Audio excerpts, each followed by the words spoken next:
He's not a violent guy who's talking to people on college campuses. Wasn't even particularly rude. Who's tried to be pretty reasonable with people.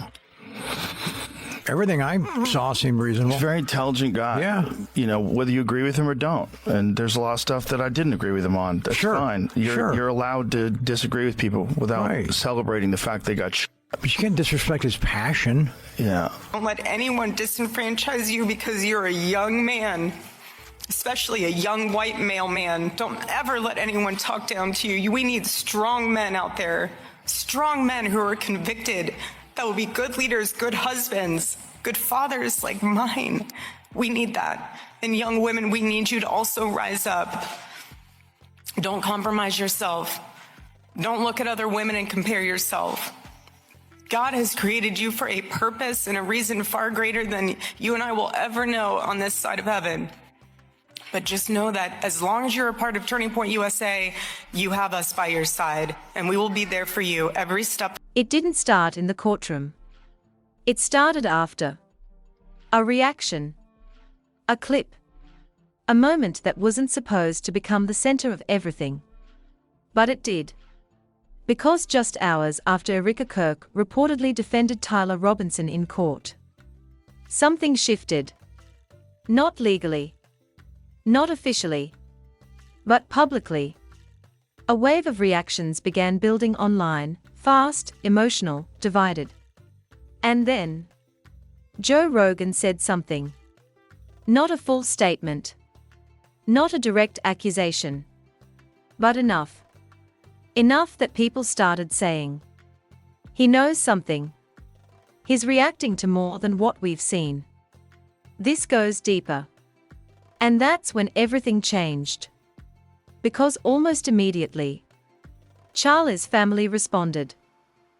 Not with a press conference, but with something quieter, more controlled, more deliberate.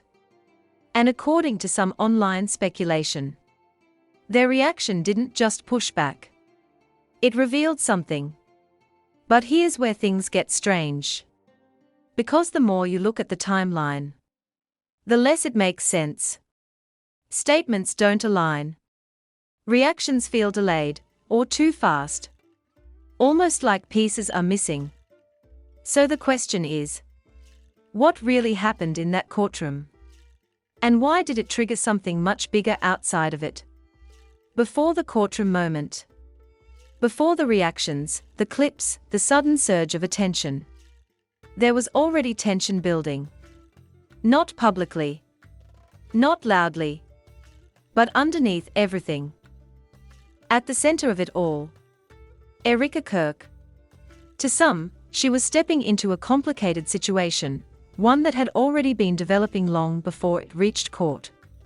To others, according to online speculation, she was stepping into something she already understood far more deeply than anyone realized. But nothing was confirmed. Because from the outside, everything looked procedural. Legal filings, statements, structured arguments. And then there was Tyler Robinson. A name that, until recently, wasn't widely recognized. No major public presence. No clear narrative. Just a figure tied directly to the case. But here's where things get strange. Because despite the limited public information, the reaction to him was immediate. Strong. Divided. Some believed he was being misrepresented. Others claimed there was more to his role than what was visible. But again, nothing verified. Just perspectives. And then Charlie. Not present in court. Not speaking publicly. But somehow still central to everything. Because according to multiple discussions online, this entire situation traces back to Charlie. To events that allegedly happened before any legal action was taken. To moments that haven't been fully revealed. And possibly never will be. But here's what makes it more complicated. Charlie isn't just a name. It's a connection. Between Erika, between Tyler, between the reactions that followed. And that connection isn't fully explained. And that's where the uncertainty begins. Because when a story has a missing center, everything around it becomes unstable. And then, the courtroom moment. By all accounts, it wasn't dramatic. No shouting. No visible confrontation. Just a defense. Measured. Controlled. Erika Kirk reportedly standing firm in support of Tyler Robinson. But here's the part people can't agree on. What exactly was said?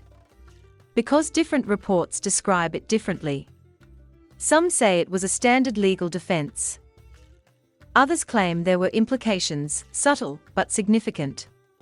Statements that, according to some interpretations, shifted responsibility, reframed the narrative, and possibly challenged assumptions people had already made. But none of that was confirmed. Just interpretations. And then everything changed. Because shortly after that moment, clips began circulating. Not from the courtroom itself, but from reactions to it. Commentary. Breakdowns. People analyzing tone, wording, timing. And that's when Joe Rogan entered the picture. Not as part of the case, but as part of the reaction. And that's what made it powerful. Because when someone like Rogan speaks, even indirectly, people listen closely. And what he said, or what people believed he was implying, added a new layer to the story. A layer that suggested this wasn't just about a legal defense. It was about something bigger. Something behind the scenes. Something that hadn't been fully revealed. And then, Charlie's family responded. Not loudly. Not emotionally. But deliberately. And according to some online reactions, their response didn't just address the situation. It reframed it. But how? And why now? Because once you start looking closer, you realize something unsettling. The courtroom wasn't the beginning. It was the trigger. And what it triggered is where the story really begins. The moment the courtroom clips started circulating, the internet did what it always does. It dug. Fast. Relentless. And not just into what happened in court, but into everything around it. Because people weren't satisfied with surface-level explanations. They wanted context, history, connections. And that's when the first real layer began to emerge. It started with a post. Anonymous. No verification. But detailed. Too detailed to ignore. The user claimed to have followed the situation long before it reached court. They didn't present evidence, but they described patterns. Repeated interactions. Moments that, according to them, didn't make sense at the time, but do now. And then they said something that changed everything. The defense wasn't just a defense. It was a shift. That was the moment everything shifted. Because suddenly, people weren't just analyzing what Erika Kirk said. They were questioning why she said it that way. And what it meant beyond the courtroom. But here's where things get strange.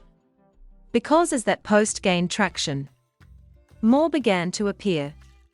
Different users. Different wording. Same underlying claim.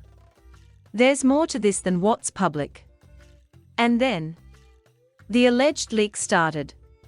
First, a screenshot. Blurry. Cropped. Supposedly part of a message exchange between two individuals discussing the case. No names visible.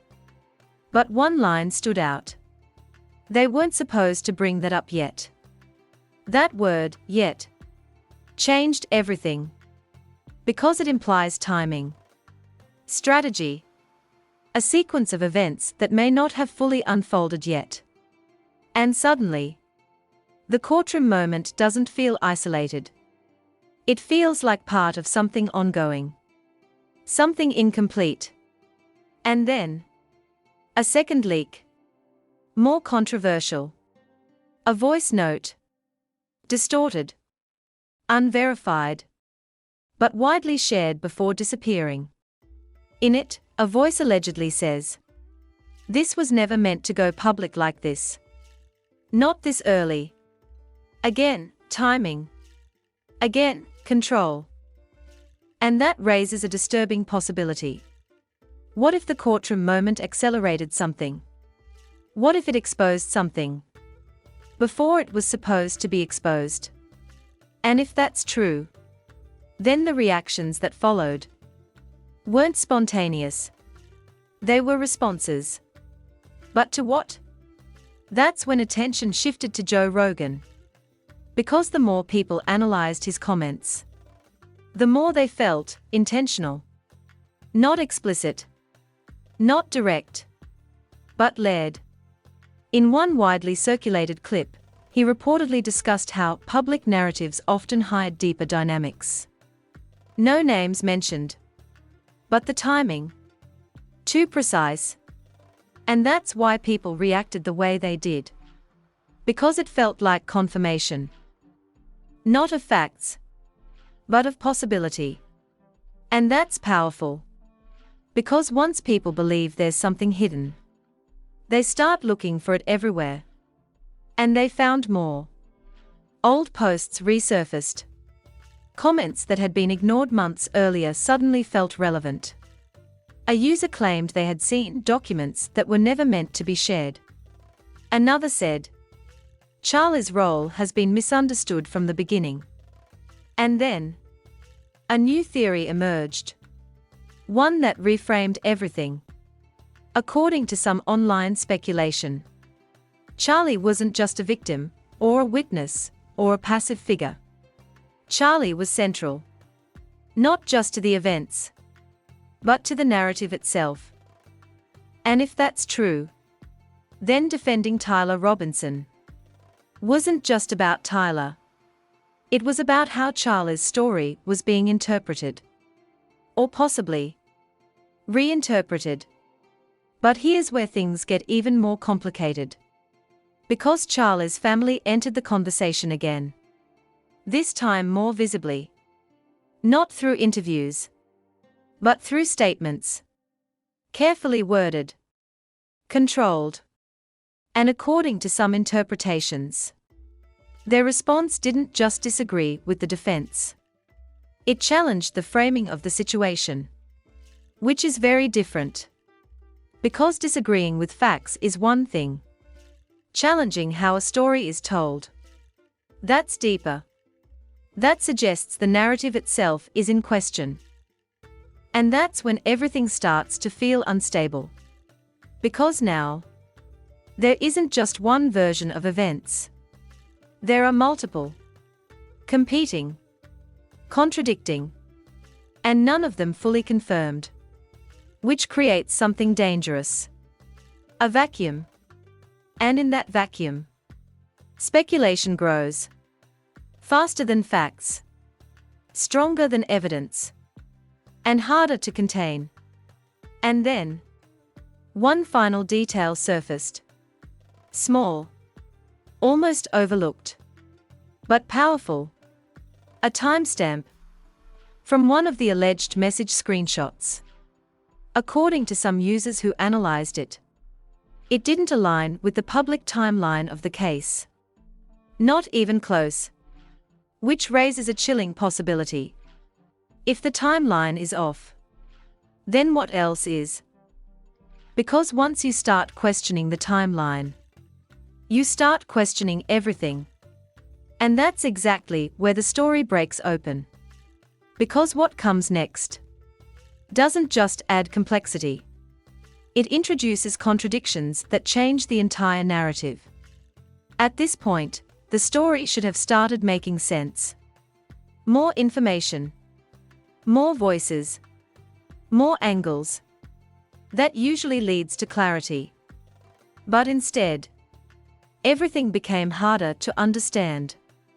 Because the deeper people looked, the more contradictions they found. And that's when the situation stopped feeling like a case and started feeling like a maze. It began with a contradiction in the timeline. That same timestamp from the alleged message leak. People started cross-referencing it. Public records, court schedules, statements, and according to some online interpretations, it didn't match anything. Not the hearing date, not the filing timeline, not even the sequence of reported events. Which raises a disturbing question. Was something happening before the courtroom moment that hasn't been fully revealed? Because if that timestamp is real, then the defense wasn't reacting. It may have been part of something already in motion. And that changes everything. But here's where things get strange. Because just as that theory started gaining traction, another piece of information surfaced. This time, a clip. Not from court. Not from commentary. But from a past interaction involving Erika Kirk. Short. Context unclear. But in it, she reportedly makes a statement about narratives being shaped before they are understood. At the time, it meant nothing.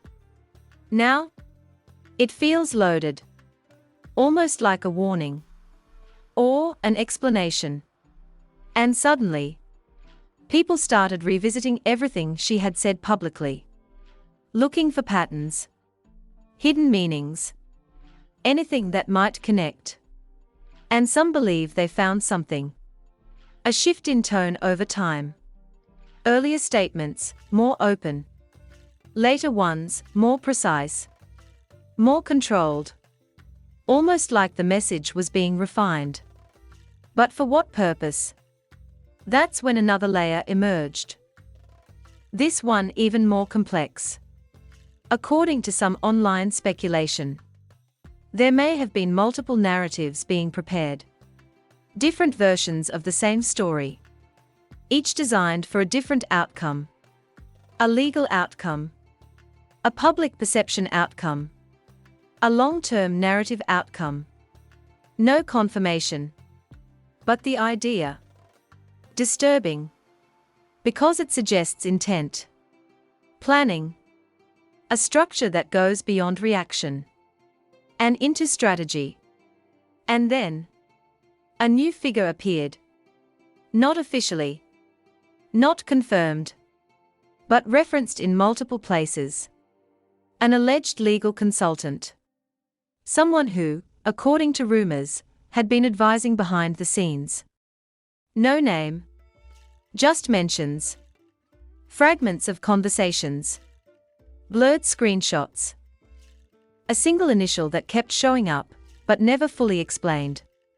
And according to some theories, this person may have influenced how the defense was framed. How certain points were emphasized. And possibly, what was not said. Because in high-stakes situations, what you leave out can be just as important as what you include. Meanwhile, Joe Rogan re-entered the conversation again. This time, through a longer clip. Less edited.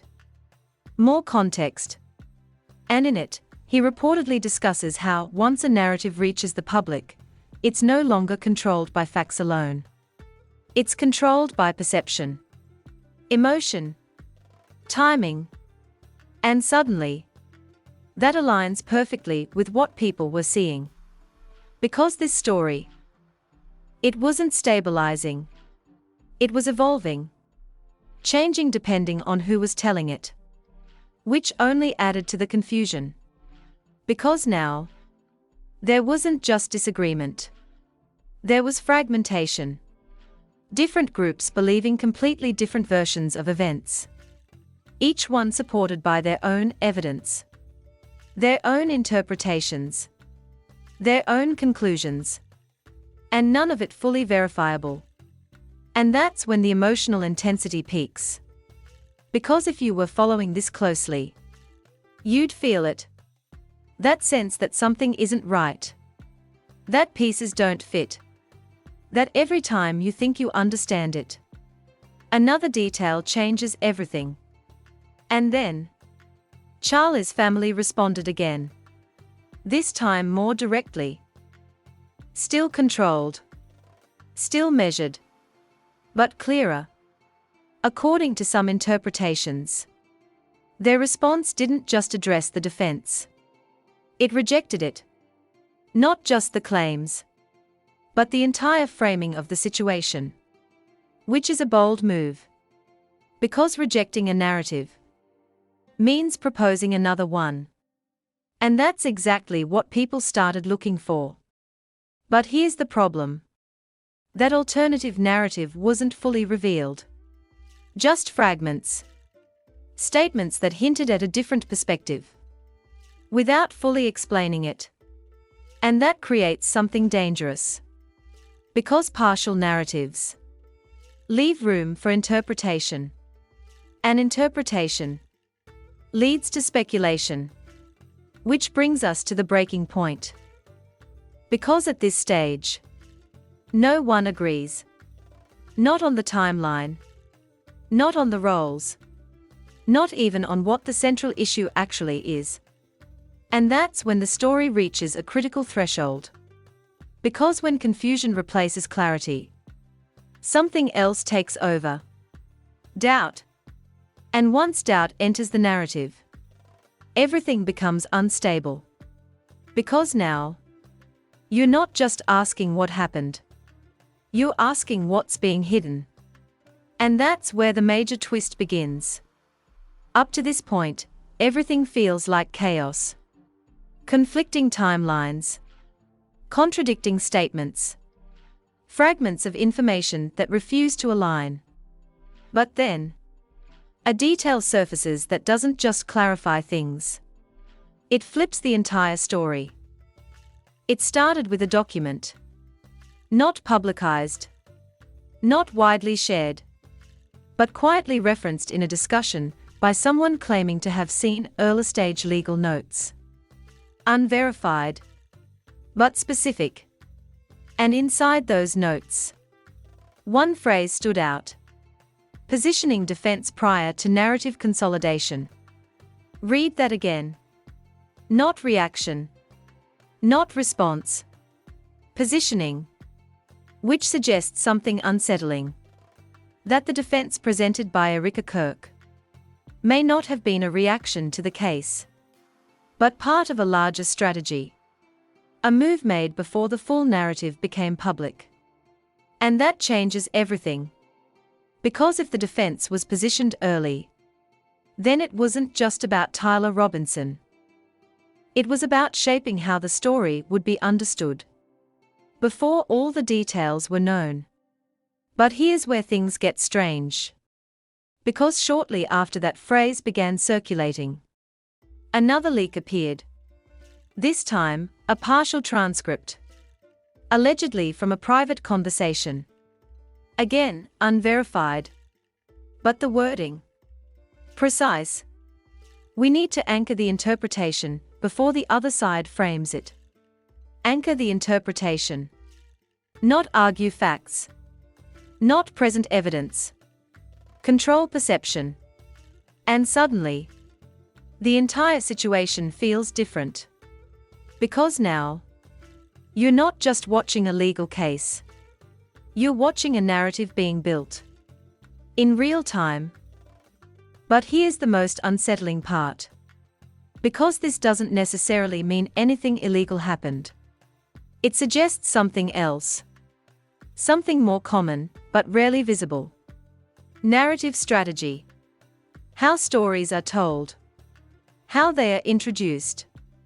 How public perception is shaped before conclusions are reached. And that's where everything shifts again. Because now, the courtroom moment isn't just a legal event. It's a signal. A starting point. A carefully placed piece in a larger sequence. And that explains the timing. Why reactions happened so fast? Why commentary felt immediate? Why Joe Rogan's remarks, however indirect, felt like they were tapping into something already in motion?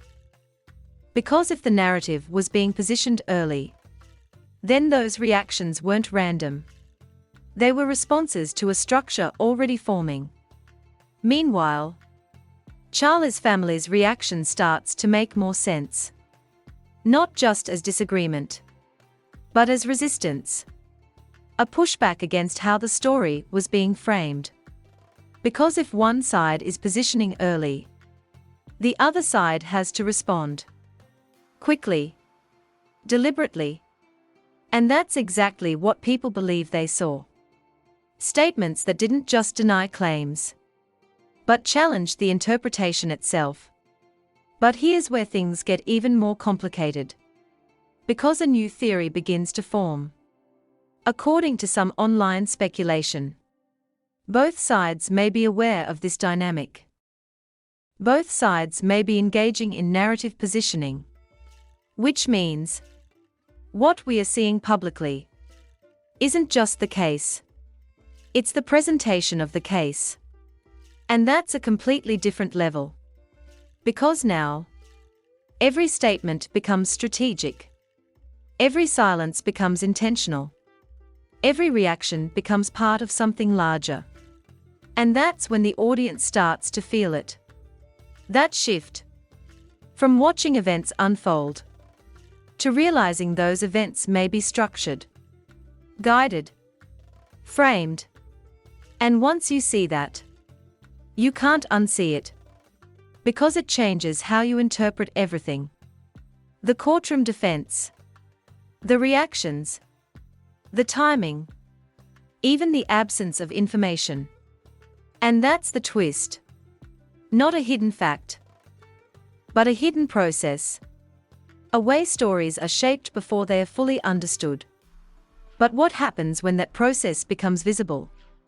When people start questioning not just what's being said, but why it's being said that way. That's when things stop being controlled and start becoming unstable. The moment people began seeing the pattern, everything unraveled. Not the case itself, but the confidence in it. Because once the idea of narrative control enters the conversation, trust starts to fracture. And that's exactly what happened. Discussions didn't just grow. They split. Some viewers doubled down, defending Erika Kirk and her courtroom stance. Others became more skeptical, questioning whether the defense was part of something larger. And a third group. They stepped back entirely. Not choosing sides, but questioning the entire structure. But here's where things get strange. Because as that shift happened, the conversation itself started behaving differently. Posts that were trending suddenly slowed down. Threads that were gaining traction locked, restricted, buried. At first, it seemed like coincidence. Algorithms fluctuate all the time. But then patterns emerged. Certain keywords became less visible. Certain angles stopped spreading. And people noticed. Because when information starts disappearing, it creates pressure. And pressure leads to escalation. Which is exactly what happened next. Anonymous accounts began posting again. Not louder, but more pointed. One claimed, "It's not about truth anymore. It's about which version stabilizes first." Another wrote, "Once a narrative locks in, everything else fades. No proof. No verification. But the wording. Sharp. And disturbingly aligned with what people were experiencing. Because by now, there wasn't just confusion. There was fragmentation. Different communities believing completely different versions of the story. Each one supported by their own clips. Their own interpretations. Their own evidence. And none of it fully confirmed. Meanwhile, Joe Rogan surfaced again in discussions. Not because he added new information, but because people kept revisiting what he had already said. Analyzing tone, context, implication, trying to extract meaning from something that was never explicitly stated. And that alone shows how unstable things had become. Because when people start searching for meaning in implication, it means clarity is gone.